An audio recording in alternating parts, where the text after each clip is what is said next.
એક ક્લાર્કમાં પાસ થવા માટે કેટલી તકલીફ પડે છે, એના માટે મહેનત તો કરવી પડે, પણ બધાને નોકરી નથી કરવાની, તો બાકીના બધાએ કોઈ ને કોઈ એક પ્રકારના અભ્યાસક્રમમાં જોડાવો. એવામાં આઈટીઆઈમાં એવા રીતના જોઈન્ટ કરો કે બધી જગ્યાએ જ્યાં પણ જાઓ ઉદ્યોગમાં ઘરના આપણે નથી નોકરી મળવાની બધાને.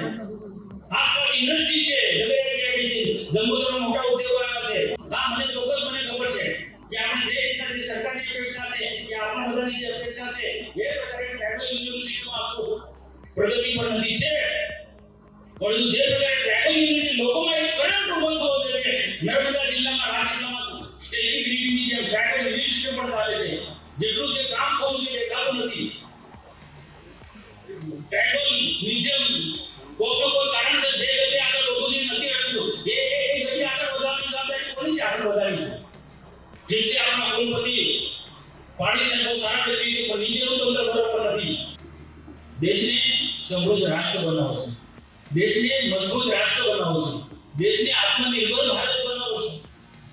ભારતને અમેરિકાની હરોળમાં લઈ જવું છે, ચાઇનાની હરોળમાં લઈ જવું છે, વિશ્વની મહાસત્તા બનવી છે, દેશને સર્વોપરી રાષ્ટ્ર બનાવવું છે.